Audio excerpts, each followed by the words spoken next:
The middle of the 18th century was a time when the world was growing too small for the ambitions of empires. Across continents, crowns glittered, fleets swelled, and maps were drawn with lines that bled into each other. Trade winds carried whispers of power and profit, and the oceans became the new frontiers of conquest. Beneath the polished surface of diplomacy, tension coiled like a living thing. The great powers of Europe, Britain, France, Austria, Prussia, Russia, and Spain, were locked in a silent competition that had outgrown borders. Their monarchs spoke of peace, but peace had become a language of preparation. The world was changing in ways that no ruler could fully control. For centuries, wars had been local, fought for dynasties or land. But by the 1750s, the world itself had become a single stage. Colonies on distant shores had bound continents together through trade, slavery, and the restless tide of exploration. Silver from the Americas fed the treasuries of Europe. Spices from Asia perfumed the halls of kings. What began as commerce had become dominion, and dominion demanded defense. In the salons of Versailles, the air was scented with luxury, but heavy with anxiety. France, proud heir to Louis XIV's glory, watched its empire stretched thin from the St. Lawrence River to the coast of India. In London, the mood was different, restless, hungry, certain of destiny. Britain's navy had grown into a weapon of global ambition, and its merchants spoke as loudly as its ministers. The two nations, ancient rivals, faced each other across the world's oceans like predators circling before a strike. Yet the spark that would set the globe ablaze was struck far from any royal court. It began in the dark forests of North America, where empire met wilderness.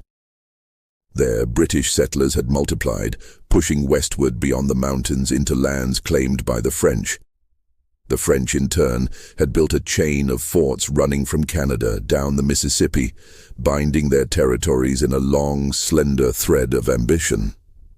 Between these two expanding worlds lay the Ohio Valley, a fertile region rich in promise and peril. In this contested frontier, the first shots of what would become the 7 Years' War were fired. But few who stood in that wilderness could have imagined that the echo of their muskets would reach India, Africa, and the Caribbean, or shake the courts of Europe itself. The forests were alive with tension. British traders, French officers, and indigenous nations maneuvered in a fragile balance of alliances. The native peoples were not mere spectators to European quarrels. They were sovereign powers fighting to survive in a world closing around them. The Iroquois, the Shawnee, the Delaware, and others held their ground with a mastery of diplomacy that rivaled any minister in Europe. To them, both empires were intruders who sought to claim lands that had never been theirs. In the spring of 1754, a young man rode west under the flag of Virginia's governor. His name was George Washington, a soldier of ambition but little fame. His orders were simple: to deliver a message to the French, demanding their withdrawal from British-claimed territory. The French refused. Months later, Washington returned with a small detachment of men and stumbled upon a French scouting party in the rain-drenched woods near a place called Jumonville Glen. In the confusion that followed, shots were fired, and a French officer fell dead. It was a brief skirmish, hardly a battle, but it was enough. The French called it murder.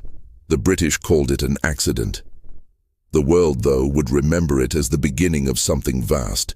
Washington retreated, built a crude fort he named Necessity, and was soon besieged by French forces. Outnumbered and overwhelmed, he surrendered. His signature on the surrender document, poorly translated, appeared to admit to assassination. The French seized it as proof of British aggression. Word spread across the Atlantic. Diplomats scrambled, armies prepared, and the fragile peace that had barely held since the last great European war began to crack. In Paris, ministers spoke of honor. In London, they spoke of opportunity. Each accused the other of deceit. Each prepared for war. Yet what made this conflict different was not only its scale but its reach. For the first time in history, war would not be confined to one continent. The struggle for empire would ignite battles in Europe, North America, Africa, the Caribbean, and Asia. From the icy Baltic to the sweltering plains of Bengal, the world would become a single battlefield. But in 1754, few could see the storm that was gathering.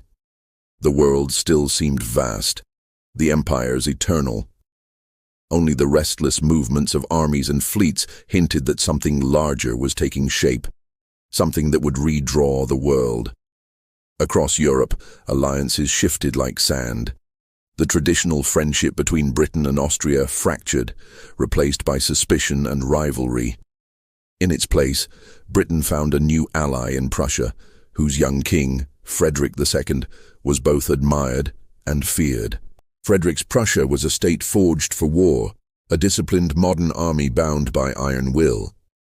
His rival, the Austrian Empress Maria Theresa, burned to avenge the loss of Silesia, seized by Frederick in a previous war. The diplomatic order of Europe twisted into new shapes. France, long Austria's enemy, now courted her in secret negotiations that stunned the continent. Russia, under Empress Elizabeth, joined them, eager to crush Prussia's growing power. It was called the Diplomatic Revolution, a polite phrase for the shifting of tectonic plates beneath Europe's peace. As the year 1755 dawned, war was inevitable, though none dared yet to name it. In the Atlantic, British ships began intercepting French vessels, seizing cargoes and imprisoning crews. To the French, it was piracy. To the British, it was preemption. The seas themselves seemed to tremble with the expectation of battle.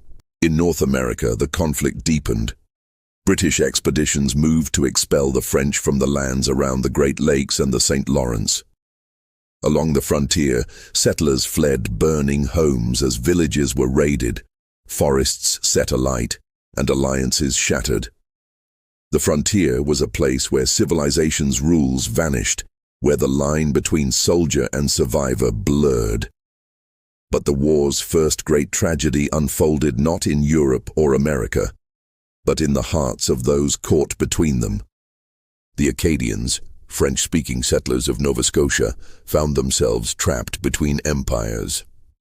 When they refused to swear loyalty to the British crown, they were deported, their homes burned, their families scattered. It was an act of imperial cruelty that left scars on generations. By the time the British formally declared war on France in May 1756, the conflict was already global. Armies marched across Europe, ships set sail across every ocean, and the world, for the first time in its history, became truly at war.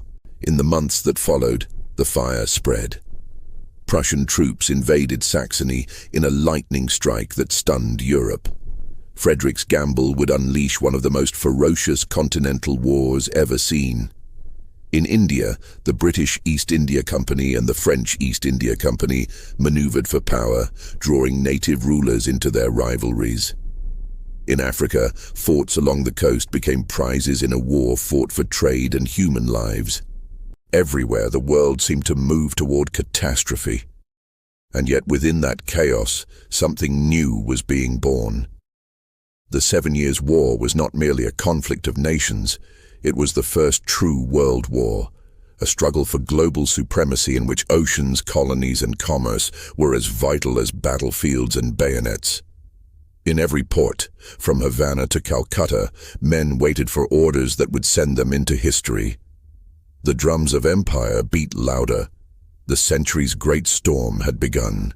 When the storm broke in 1756, it did not come with the clamor of trumpets, but with the low, steady rumble of armies moving across Europe. In Saxony, the morning air was thick with fog as the soldiers of Frederick the Great crossed the border. Their boots sank into the damp earth, drums beating with a precision that mirrored the king's mind. Cold, efficient, and merciless. He had moved first, striking before his enemies could encircle him. Prussia, small in land but immense in will, would fight for survival against a coalition of giants. Frederick's army was unlike any in Europe. It was the reflection of his own soul, hardened, disciplined, made of iron and fear. Each soldier drilled until the musket felt like an extension of his hand. Every maneuver, every volley, was perfection crafted through punishment. To his enemies, Frederick was a tyrant. To his soldiers, he was a god of war. But even gods bled, and Frederick's Prussia stood alone against Austria, Russia, France, and Saxony. The opening campaign was swift and brutal. The Prussians overran Saxony, capturing its army and forcing its ruler into submission. Europe gasped at the audacity of it.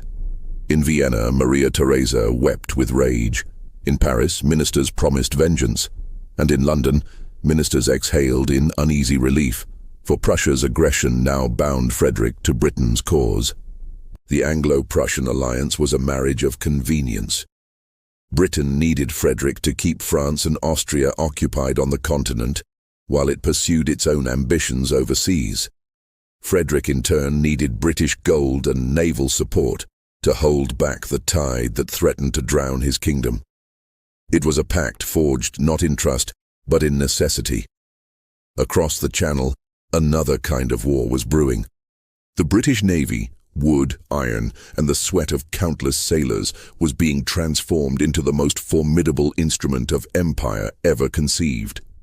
Its admirals studied the seas as Frederick studied maps, and its cannons would speak across oceans. William Pitt the Elder, the new leader in London, saw what few others did: that the fate of Europe would be decided not only on the battlefields of Saxony or Bohemia, but on the waters of the world. He called it a war for global supremacy, and he meant it. The Royal Navy would strangle France's colonies, isolate its fleets, and seize its trade routes. While Frederick fought on land, Britain would fight everywhere else. But Europe was not yet ready to surrender its old rhythms. The armies of Austria and France advanced with banners unfurled, their lines glinting under the pale sun. The smoke of muskets mingled with the sound of church bells, as if God himself was being summoned to witness the slaughter. Battles raged at Lobositz, Prague, Rossbach, and Leuthen, names that would echo through the halls of history. At Rossbach, Frederick faced a combined French and Imperial army twice the size of his own. His movements were swift, deceptive, like a shadow flickering across the plain. In less than 2 hours, he shattered his enemies, capturing thousands and sending the survivors fleeing in chaos. The victory was total, and the legend of Frederick the Great was born. But glory came at a price. His soldiers fought through exhaustion and starvation. His kingdom was ravaged by war. Each triumph drained his strength, each winter stretched his resolve. The machine he had built was devouring itself. While Europe bled, the other theaters of the war began to ignite. In North America, the frontier blazed anew. British generals marched through forests that swallowed men whole. One of them, Edward Braddock, led a grand expedition toward Fort Duquesne, deep in the Ohio country. His columns stretched for miles, red uniforms gleaming, banners waving. But pride blinded him.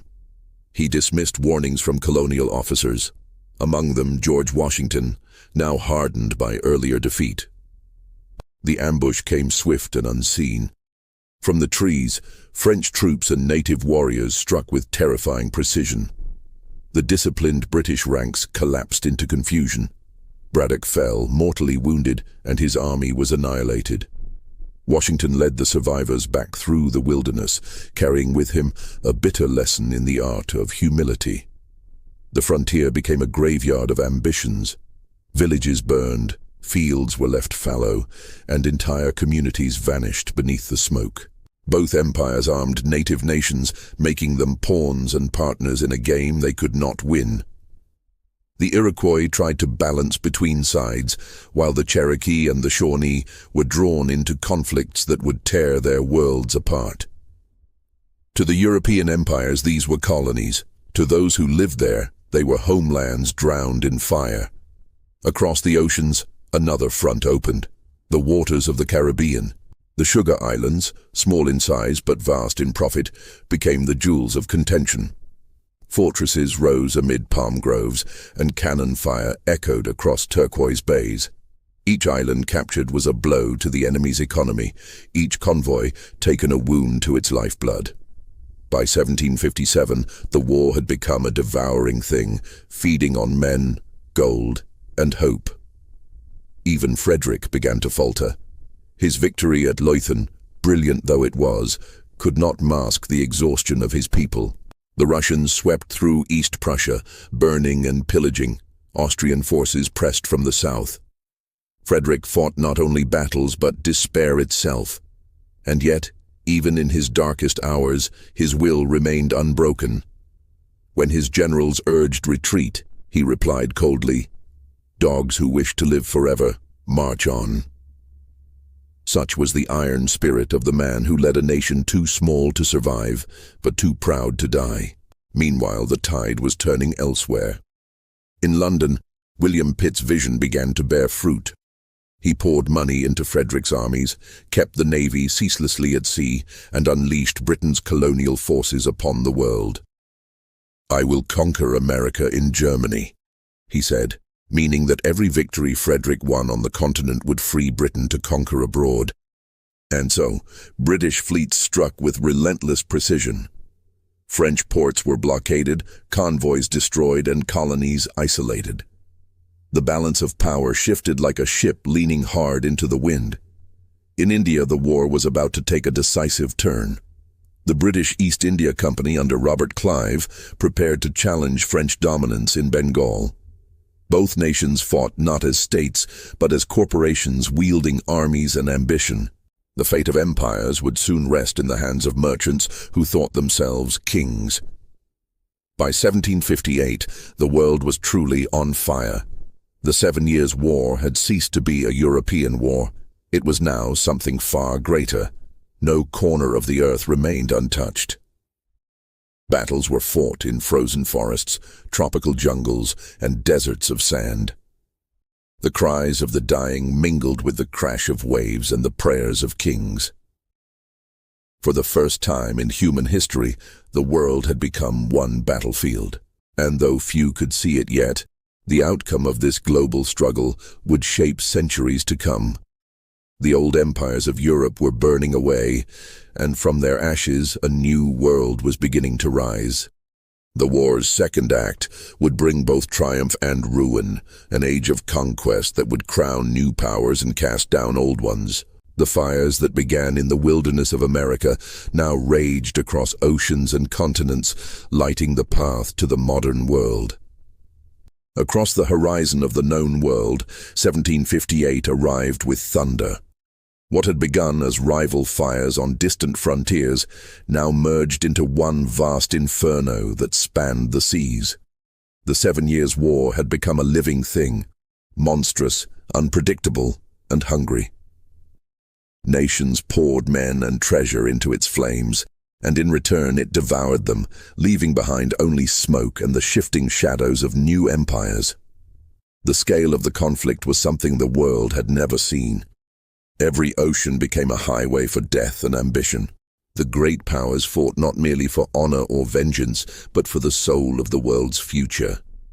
In that struggle, no field was more decisive than the sea. The British Navy, forged through centuries of seafaring and ambition, emerged as the beating heart of Britain's strategy. William Pitt's words had become prophecy. The destiny of the world is on the waves. British shipyards worked without rest, crafting hulls of oak and iron, vessels that were both fortresses and arrows. The Royal Navy's discipline was unmatched, its admirals ruthless in their pursuit of command. By contrast, France's navy, elegant, courageous but chronically underfunded, struggled to defend an empire stretched across oceans. French harbors were choked with ships that could not sail for lack of crews or supplies. Their colonies, rich and far-flung, depended on convoys that Britain hunted like wolves. The war at sea was not measured in single battles, but in the steady strangling of an empire. In the Atlantic, British frigates prowled the trade routes, capturing French merchant ships by the hundreds. In the Caribbean, small islands became the stage for titanic struggles.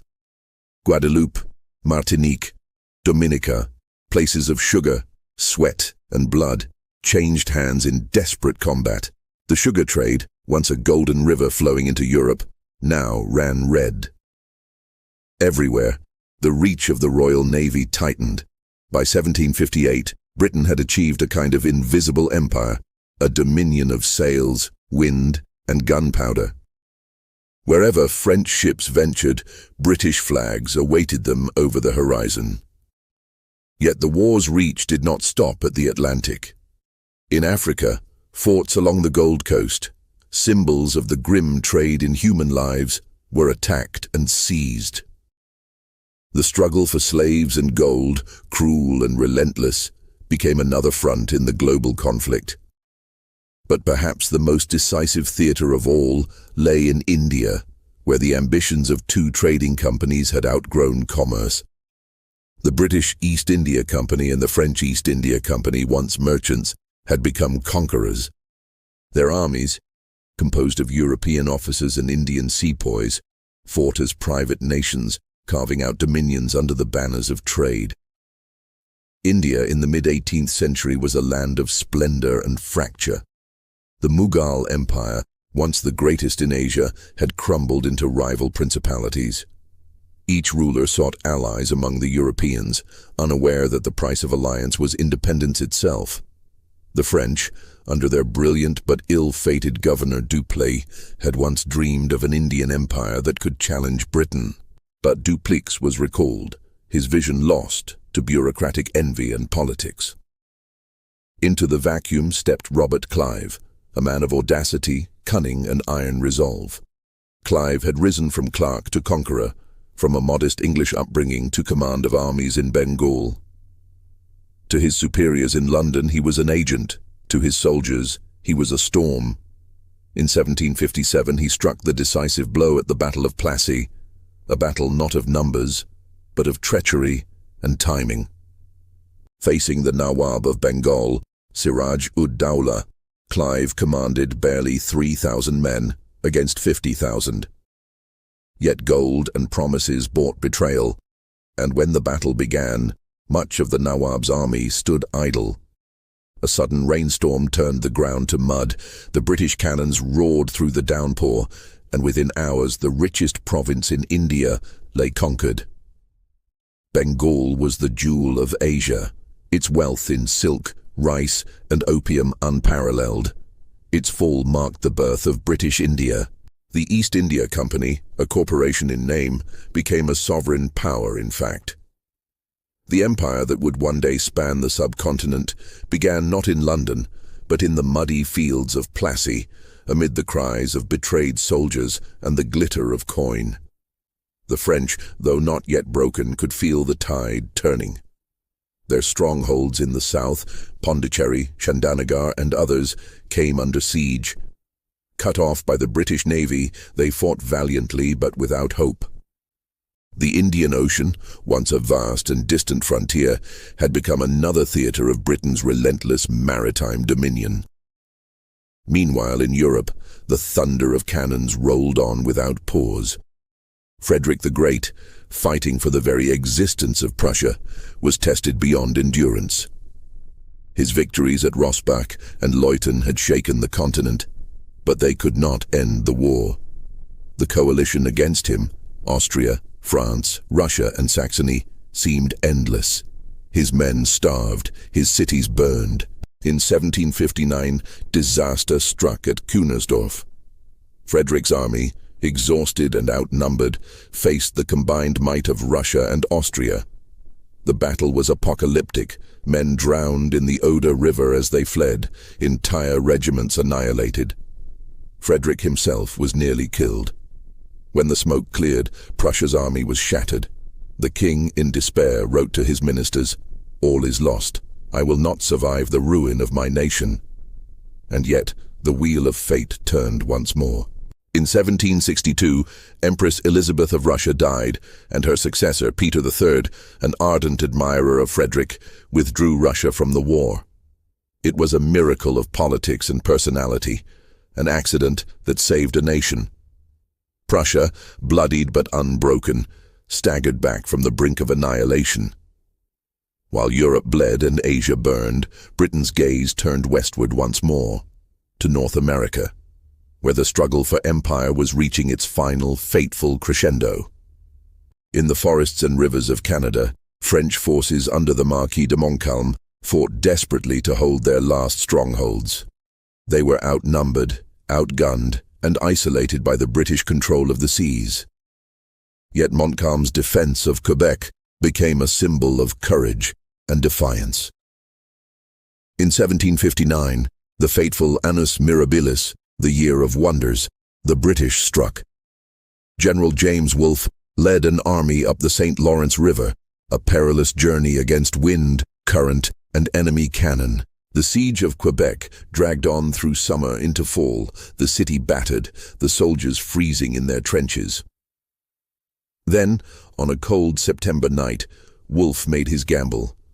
Under cover of darkness, he led his men up a hidden path along the cliffs that guarded the city. By dawn, they stood on the Plains of Abraham, a plateau overlooking Quebec itself. Montcalm awoke to the impossible, an enemy army where no army should be. The battle lasted barely 15 minutes. Both commanders fell. Wolfe struck by 3 bullets, Montcalm mortally wounded.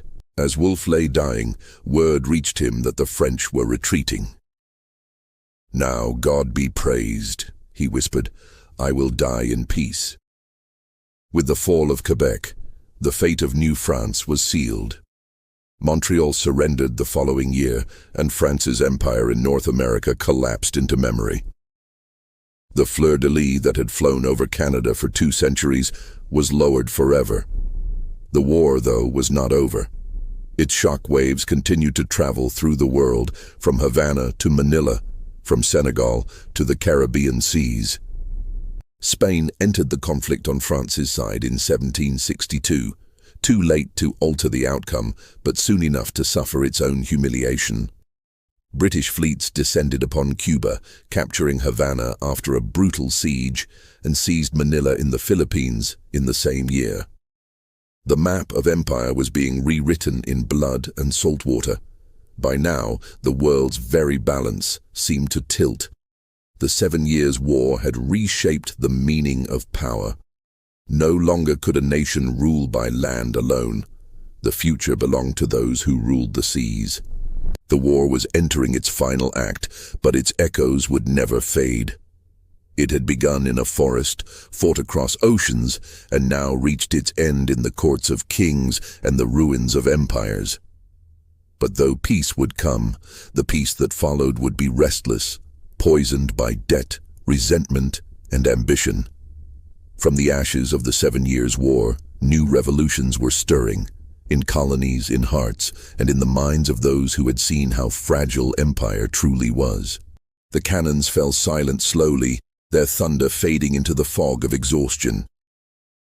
After 7 years of ceaseless war, the world stood transformed, bruised, indebted, and unrecognizable.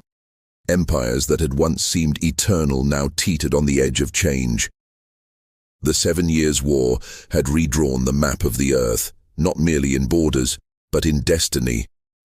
In 1763, the combatants gathered to make peace, though peace was merely another kind of battlefield.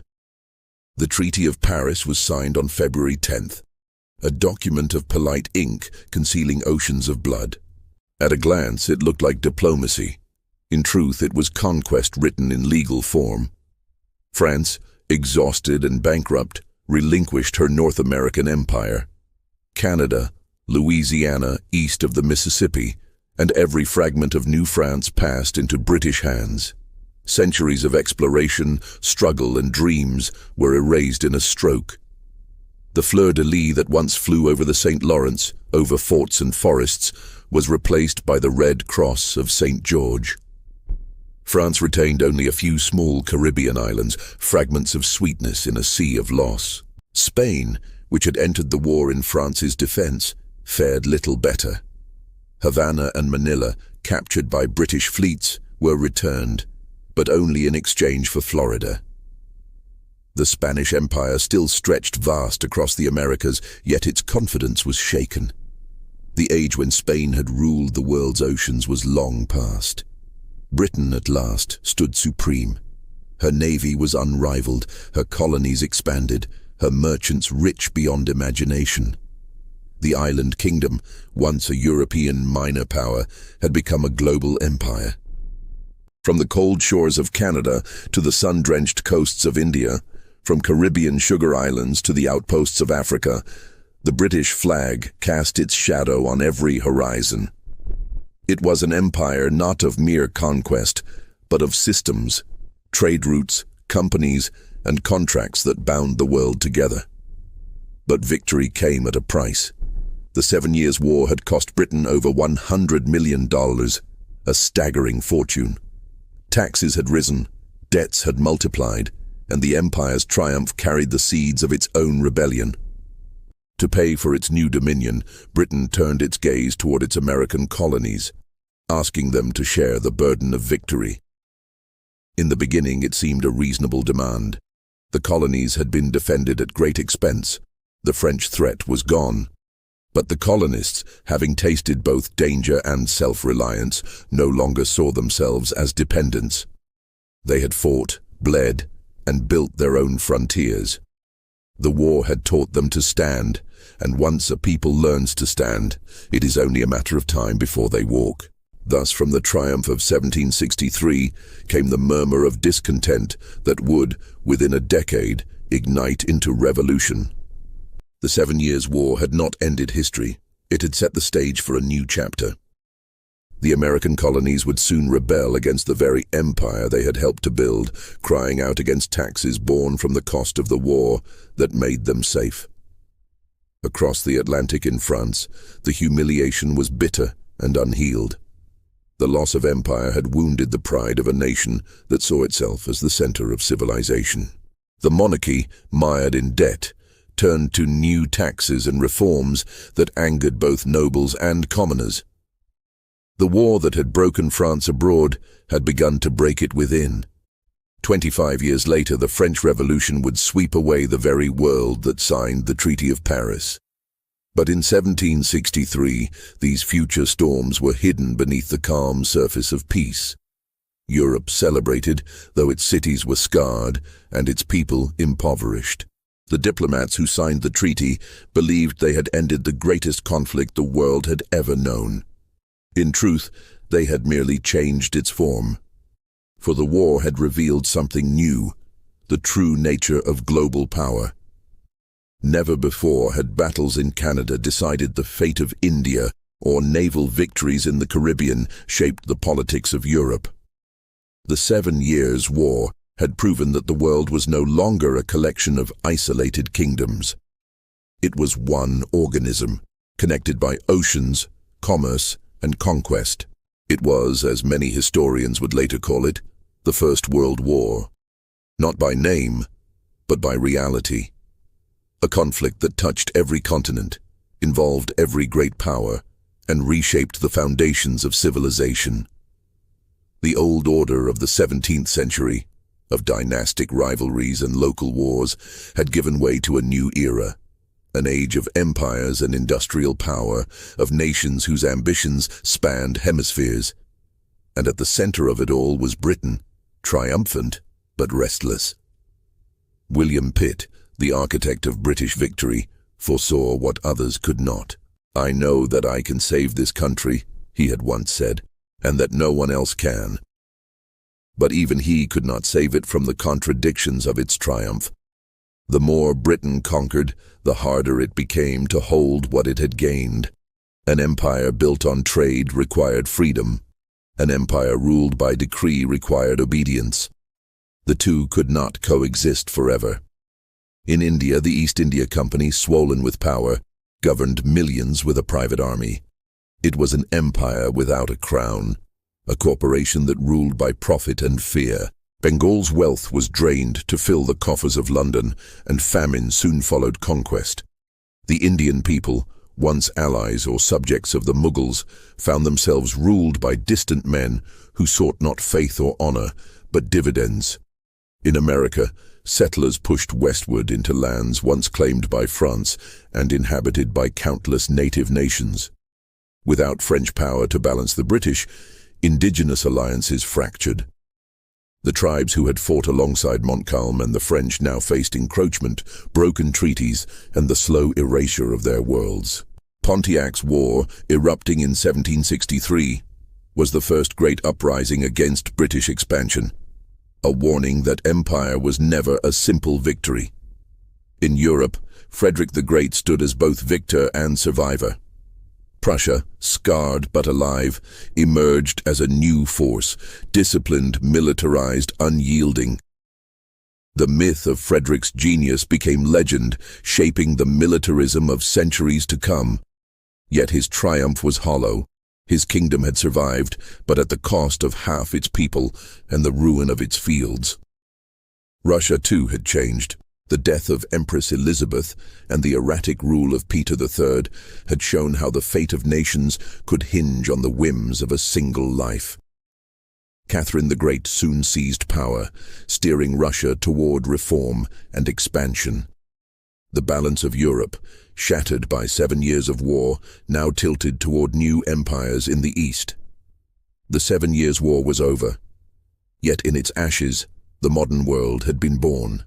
The age of exploration had ended. The age of domination had begun. Commerce, industry, and conquest became the engines of nations. The old rivalries between monarchs evolved into rivalries between economies and peoples. The world that emerged from the war was one where a battle fought in Bengal could decide the fate of London's stock exchange, where a treaty signed in Paris could redraw the lands of Canada, and where decisions made in palaces could starve millions an ocean away. It was a world both connected and divided, vast beyond imagination, yet bound by invisible chains of trade and empire. And though the guns had fallen silent, the struggle for mastery of this new world had only begun. In the decades to come, the same currents of ambition and resentment would return, stronger and darker. The colonies that had fought beneath Britain's banner would one day turn their weapons against it. France, humiliated and enraged, would ignite a revolution that would set all Europe aflame. And the idea of global war, once unthinkable, would become the defining shadow of the modern age. The 7 Years' War was not merely a conflict of kings and generals. It was the crucible from which the modern world emerged, a world of nations, revolutions, and empires whose legacies endure to this day. The guns of Quebec, the cannons of Plassey, the thunder of Minden and Rosbach, all these were the heartbeat of an age being born. The empires that rose and fell in those 7 years did not vanish. They evolved, their echoes carried into every century that followed. When the diplomats in Paris folded away their maps, believing they had ended history, they had in truth begun it anew. The world after 1763 was not at peace. It was waiting for the next spark, the next cry of freedom, the next empire to rise and fall in the endless tide of human ambition. And as the ships of empire sailed home across the Atlantic and Indian Oceans, the world turned beneath them, vast, fragile, and forever changed. When the cannons finally fell silent, the world did not return to what it had been. The silence was not peace, it was transformation. From the ashes of the 7 Years' War rose a new world, one forged in the crucible of global conflict. The empires that had fought for power discovered that they had also forged something far greater and far more dangerous than themselves. The war had taught the nations of Europe that the world was indivisible. What happened on one continent could no longer be contained there. A skirmish in the Ohio Valley could summon fleets to the Caribbean, armies to India, and treaties in Paris. The earth had become a single chessboard, its pieces human lives, its rules written in blood. The 7 Years' War was the first to reveal this truth. that the world's fate could be bound by oceans, that nations could no longer rise or fall alone. It was the first time humanity fought not for borders, but for global order itself. And in that struggle, we see the reflection of every great conflict that followed. In the centuries that came after, the same empires that bled in the 7 Years' War would rise again under new banners: Britain, France, Prussia, Russia, joined by the newborn power of the United States, whose independence was born directly from the debts and discontents the war had left behind. The logic of 1756, of global war for dominance, would echo through 1914, 1939, and beyond. The 7 Years' War had shown that wars could no longer be local. They were systems, engines, forces that pulled continents into alignment and opposition. The very technologies of that age, ships, muskets, printing presses, had made distance an illusion. Power was now measured not only in soldiers, but in communication, commerce, and control of the seas. Yet beneath its blood and politics, the war also carried the mythology of human ambition. The ceaseless desire to reach beyond one's horizon. The men and women who lived through it, from kings and admirals to the farmers and sailors who paid its price, became part of a grand narrative that was both tragedy and transformation. They were the unwitting architects of a global age. In the forests of America, where the smoke of burning forts drifted through the pines, the seeds of a new nation were sown. In the palaces of Europe, where diplomats drew lines on maps, those same lines became the boundaries of future wars. In Bengal, where Clive's victory at Plassey began an empire of trade and famine, the world learned how commerce could conquer more completely than armies. Even the seas themselves were changed. The oceans, once barriers between civilizations, became the arteries of empire, carrying not only goods and soldiers, but ideas. The war had proved that whoever ruled the waves would rule the world. From that insight came centuries of maritime dominance and the notion that the world's destiny could be commanded from the deck of a ship. And yet, for all its grandeur, the war left behind a human legacy that could not be measured in victories. Millions were dead: soldiers, sailors, peasants, slaves. Cities burned, families starved, and continents were reshaped by decisions made in royal chambers, far from the suffering they caused. The 7 Years' War was not only the birth of global politics, it was also the birth of global consequence. When future generations spoke of world wars, they thought of trenches and tanks, of bombs and treaties.